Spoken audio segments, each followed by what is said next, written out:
Hello everybody, this is your last chapter we will be going over in medical emergencies. You will have a test on this chapter. It is also considered your final exam, which means this test is worth 20% of your overall grade. So this test is worth quite a bit more than the other tests. So please study and do well on this test. There's only 22 questions on this test. It's not a big test. It's not a necessarily difficult test. It's just worth more because it happens to be our last test. It was either that or give you a cumulative final, so you're welcome. Okay, neurological disorders. Here are the key terms you need to know. These will be on the test as matching, just like the other ones have been. So make sure that you know these. Know the different types of seizures and what they affect and how they affect the brain. That part is on the test. So a seizure is not a disease, it's a sign of a disease. So a seizure alone does not mean that you have a disease or something else going on that causes seizures. So these next two slides, types of epilepsy versus types of seizures. Don't get those two slides confused. So there's different types of epilepsy. It can be acquired, which is also called secondary, or idiopathic, or primary. Now acquired means that over time things have happened that have led to seizures, there's things that have happened over time that have led to epilepsy. Idiopathic means we don't know why. There's not a medical reason for having epilepsy. It just happens. We don't have an explanation. So acquired epilepsy usually happens after the age of 65. So just think acquired, it takes a long time to acquire this type of epilepsy. There's several different causes of this. This will be on the test. You need to know these and know what are the causes of acquired epilepsy. Idiopathic or primary epilepsy, this is about 70% of all epileptic patients have idiopathic and primary epilepsy. This usually occurs in children quite young, 2 to 5 years of age. They typically outgrow it, and then around puberty, sometimes they can kind of go through another period of time where they have some seizures, and so they're diagnosed with epilepsy. Because this can happen in families, it's considered a little bit of a genetic link. Not a strong genetic link, but a little bit of one. Now, types of seizures. There's focal or generalized seizures. Focal seizures are the most common type, and remember it only involves one area of the brain. So focal, it's really focused in on one area of the brain. Characteristics of having a focal seizure, your arms, hands, or feet can kind of tingle. You think you smell something, which is interesting. Kind of affects the nose that way.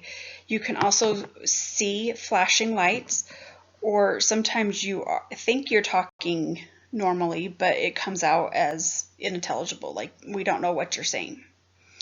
Another type of seizure is called generalized seizure. Now, think of the difference. Generalized is this is your whole brain. This isn't just one area of the brain, this is your whole brain. There's two different types of generalized seizures. Tonic-clonic, which used to be called grand mal seizures, or absence seizures. Tonic-clonic are pretty severe seizures. This is the one when you think about a scary seizure, this is usually what you think of.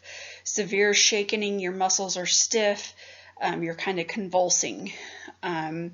You are not conscious, and therefore you usually fall over, injure yourself. And then depending on what's around you, as you're doing this seizing movement, you can injure yourself, not knowing it. You lose the control of their bladder and their bowels, and a lot of times they're not breathing real well, and so their lips or even their fingertips may turn blue. This usually resolves itself as soon as the seizure stops. An absence seizure is just a brief impairment of consciousness. Sometimes you jerk a little bit, sometimes you're staring off into space and having fluttering eyelids. I had a roommate years ago that had absence seizures. She was a pretty severe epileptic, meaning it was not very well controlled, and it was really difficult for her. I mean, she took a ton of medications. She couldn't drive because of this. She did live in this apartment with us, and she did work. She worked at a Smith's grocery store and helped out like in the self-check and in the bagging area. And I remember one night she worked at night, and she didn't always like to ride the bus home if she worked late. So she asked if I would come pick her up. So I went and picked her up, and on the way home, we were just kind of talking. The drive was maybe a 4-minute drive. It was not very far away. And she just kind of quit talking, and I noticed her head turned kind of towards the window, and her hands got kind of stiff and tight and kind of like looked gnarly. And she made kind of this funny little sound, and so I just like, oh, she's having a seizure. And I had never seen her have a seizure before. She gets what's called an aura, which we will talk about in a minute. And so she kind of knew when they were coming on, and she would get herself to a safe place if she was at work. If she was at home, she would just go into her room and have her seizure and, go on. So I think she knew it was coming on and just hoped that she could have gotten in the house before it happened, and she just didn't. So I noticed her hands, we pulled into the driveway, and I parked the car, and I just sat there quietly, and her hands relaxed a little bit, and her head kind of fell against the headrest, and she just sat there for a minute, and I just waited, and it probably was a good minute, maybe 2 minutes, and then it's like she just woke up from a nap, and she just turned around and looked at me, and she's like, oh my gosh, I'm so sorry, and she felt really bad and was felt guilty about it. But, I just helped her go inside, and she just went to bed. So it was interesting to experience that and see what a seizure looks like, and how people come out of it. So after a lot of the seizures, they will be pretty tired afterwards. The tonic-clonic seizure, you will be exhausted afterwards. And with the tonic-clonic, a lot of times you do have the aura. So it does allow them to get safe. The thing that can be life-threatening about seizures is if you get one right after another, and they're just not stopping. They're coming on top of each other almost. And that is a vocab word called status epilepticus, I think is how you pronounce it. We will call 911, or, if you see somebody having a seizure, you want to call 911 if the seizure is going on for more than 5 minutes. If after the seizure is over, they're having a hard time breathing, if they don't come out of it, like they're not seizing anymore, but they're still really confused, or they haven't woken up and they're unconscious still for more than 5 minutes. If they get injured during a seizure, so say they didn't have time to get to a safe spot, they're outside or riding their bike or something like that, and they fall over and hit their head, you're going to want to call 911. If they don't have a history of seizure disorder, you're going to want to call 911 as well, just so they can get it looked at and figure out what's causing it. Anytime a pregnant patient has a seizure or a diabetic patient has a seizure, you want to call 911 as well. Those are just a little bit higher risk people that you want to have them go to the hospital and get everything checked out. A lot of medications that treat epilepsy are called beta blockers, and they cause gingival enlargement. Dilatin is a name of one of the popular medications epileptics take, and you can see in this picture how the gums just look really swollen. It's a very firm swelling. It's not spongy. It's very firm. And even though there is a little bit of blood on this picture, they can be like inflamed in the sense that they're red and irritated, but a lot of times it's just gingival overgrowth. So there's not a concern about anything to do with local anesthesia, local anesthetics with seizure patients. You just want to, this question will be on boards. Is what is a side effect of Dilantin or a side effect of epilepsy meds? It would be gingival enlargement. Okay, if your patient is having a seizure, so your treatment, you're treating somebody, they have epilepsy, you're aware of it, and all of a sudden they start to seize. What do? First, if they're not already laying back, you lay them back, and then you want to move everything out of the way. So say they start having a seizure and they flip those instruments that you've been working on through the air. They could flip several of those sharp instruments onto you, onto somebody standing near you, or onto themselves and really damage themselves. So you want to get everything away from them that you can.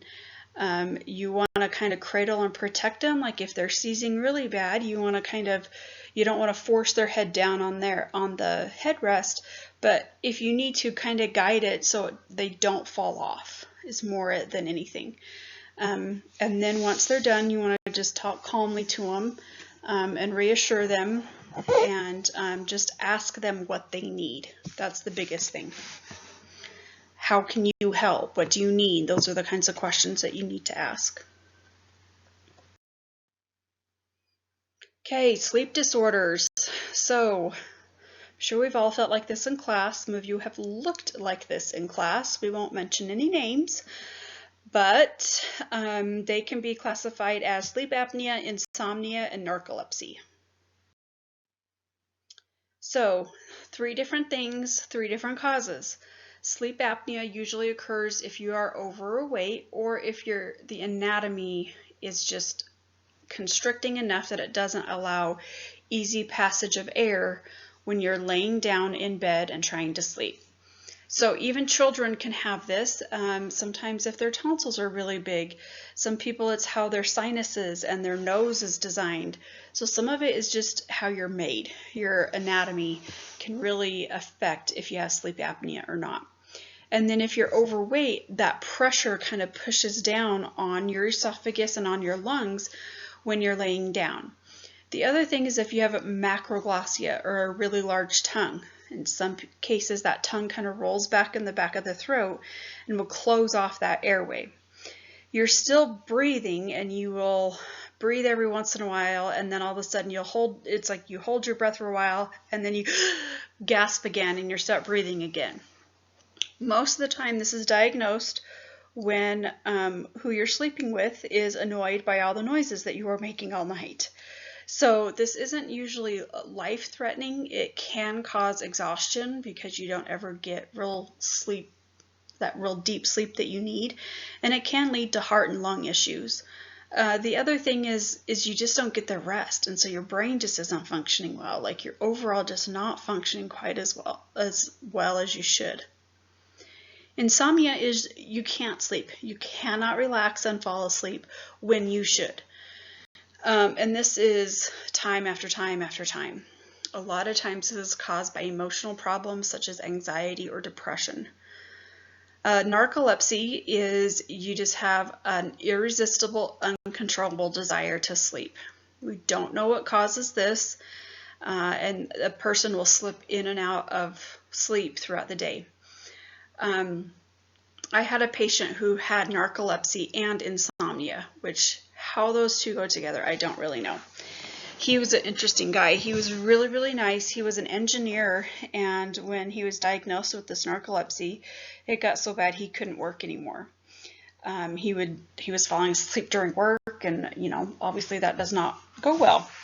So when he would come in, he and his wife would always come in together, and he was nice, and yes, he would kind of doze off and fall asleep, but he tried really hard to not doze off because then his mouth closed a little bit, and sometimes he would snore and whatever. So one time I typically cleaned him first, and then I cleaned his wife's teeth. And one day he just was a little bit more off and unusual and different. So I cleaned his teeth, and then I started cleaning up the room, and his wife came in, and I started cleaning her teeth, and he was kind of just standing in the room, kind of towards the back, just kind of talking to us. Well, he got really quiet, and I looked over, and it looked like he was starting to fall asleep, and so I just asked him a question so I could wake him up. Well, he just kept doing that, and I got really nervous that he was going to fall over.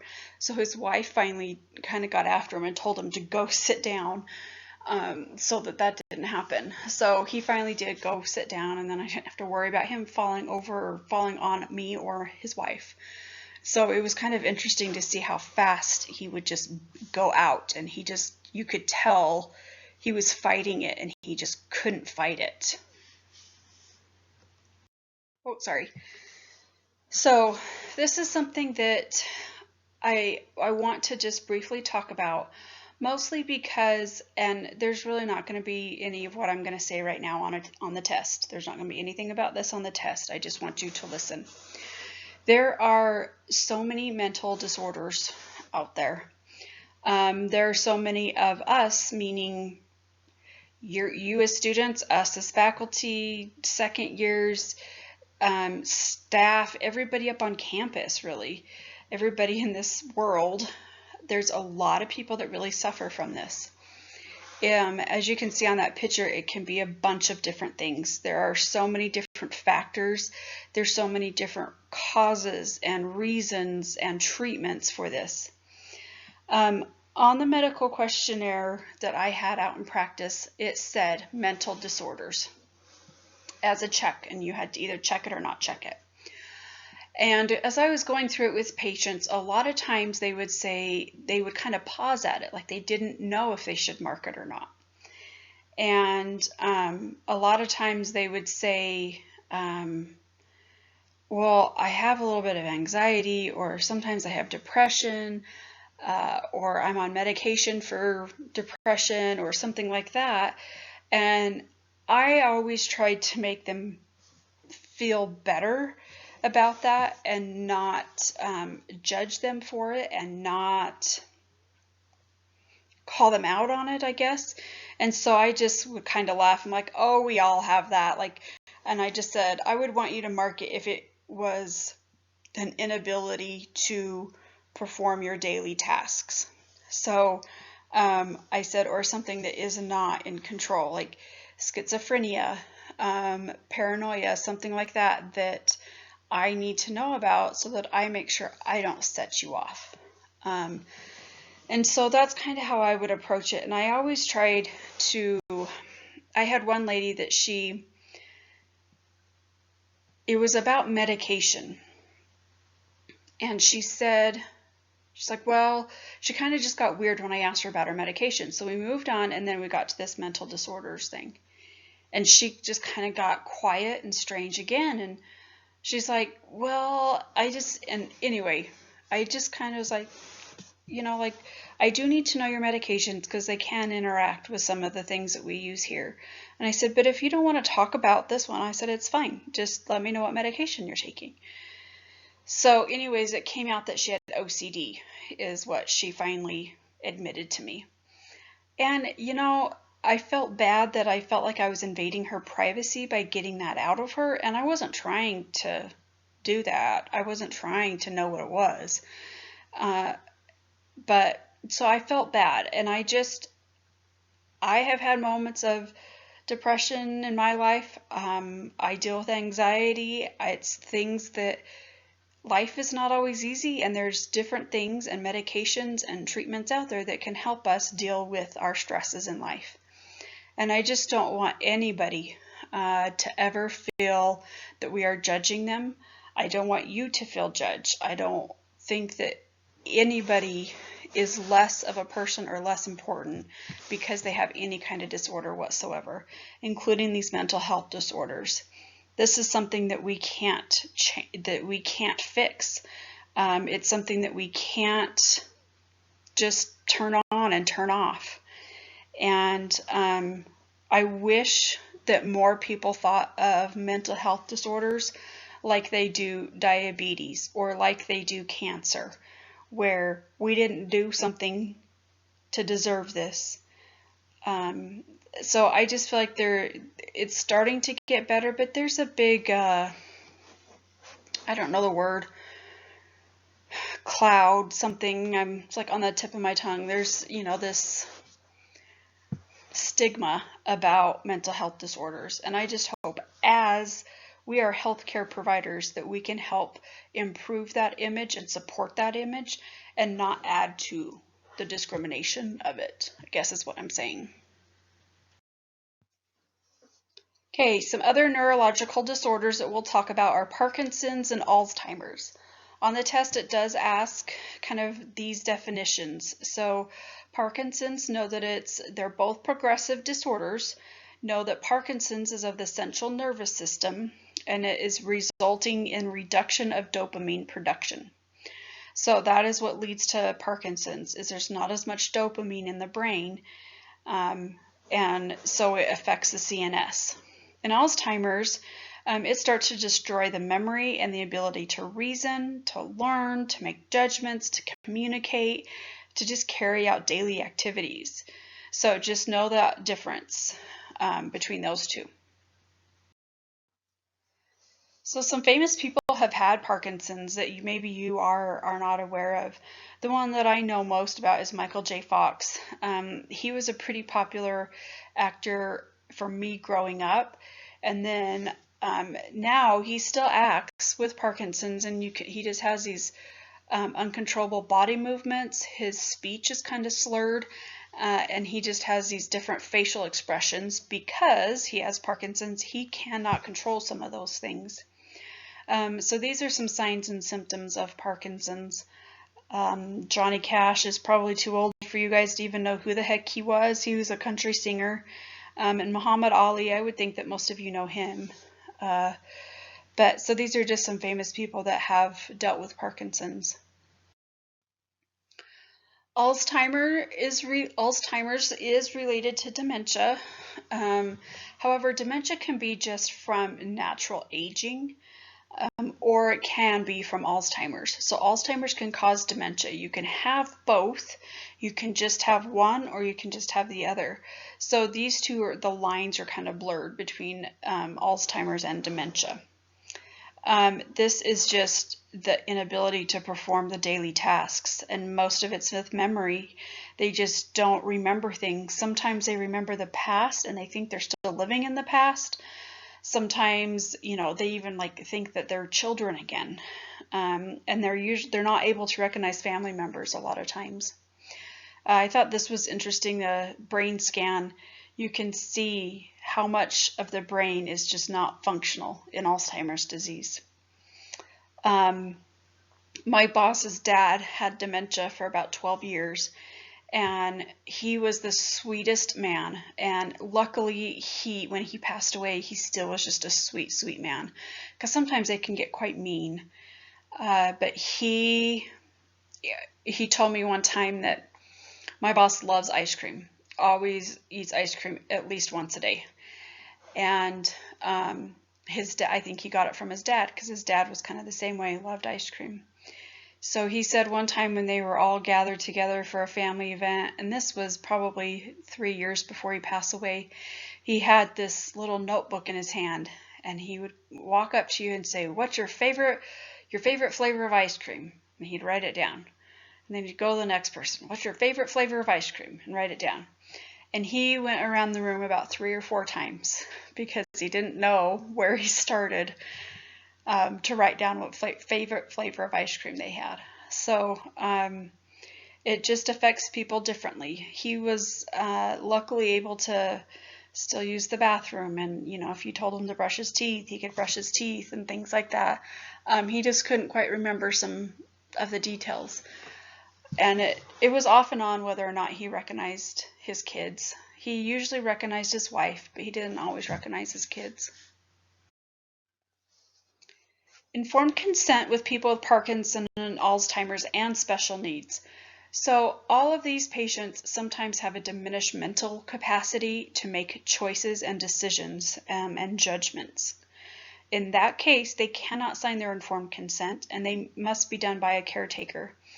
Usually this is by a family member, but it also can be just by a caretaker. People with these disorders, the more advanced they get, the more likely it is that they cannot sign an informed consent. These patients also, if they can't sign an informed consent, they probably are not bringing themselves to the office. And so then that's a good indication. That's when you talk to the patient, or you go talk directly to the caretaker and just say, are they legal guardians of themselves? I need this legal document signed. Do you need to sign that, or can they? Just ask them. Just be upfront. Don't hem-haw around it. Just bring it right to the surface and just ask. Think about home care with these patients. They may not be able to floss. They may not be able to do a lot of those things that they used to be able to do, or that you're asking them to do. Oftentimes, if they are not brushing themselves and taking care of themselves, you need to be giving the oral hygiene instruction to the caretaker, not to the patient. Now, when this would happen, I didn't like to talk about the patient like they weren't there, if they were sitting right there in the chair and their caretaker was right there. So I still talked to the patient as if the patient could understand me, but I asked the caretaker to listen and to take note of what I was talking about and ask me if there was any questions that they didn't understand. Sometimes a special needs or even an Alzheimer's or Parkinson's patient, they're going to have good and bad days. And if they're having a bad day, you're going to have to take that into consideration. Just because they're have an appointment and this is what you're planning on doing, they may not mentally or physically, emotionally be able to handle that day. And you have to take that into consideration and understand that and do what they are able to do that day. So a lot of patience and understanding is a really important part of treatment with these individuals. I had one lady that she had Alzheimer's and it got pretty advanced. And every time I saw her, her husband and her caretaker brought her in every 6 months. And she was such a sweet little lady. She got to where she didn't really talk very much. And she was pretty compliant. She would open, she would turn towards me, and then it started to really decline. And the interesting thing is, as her disease progressed, her teeth got shorter and shorter because she was just grinding the crap out of them. I mean, this poor woman, she just ground those teeth like crazy. She looked, I mean, you know how like horses' teeth are flat straight across? That's what hers started to look like. They were just flat. There was no form to them whatsoever. And so when it got to that point, it was really difficult for me to get her to open her mouth, and she would bite down quite often, so I was scared to put my fingers in there. So as what I rigged up is I got a toothbrush and I wrapped it with gauze, and then I put tape around it, and I put that in her mouth and let her chew on that while I was working on the other side. So that gave me a little bit of access, and it also just protected my fingers from being in there so that she had something to chew on that wasn't my fingers. So I'll never forget her. She was such a sweet little lady. She had this cute, it was just white hair, and she always wore it in this cute little pigtail, or ponytail, not pigtail.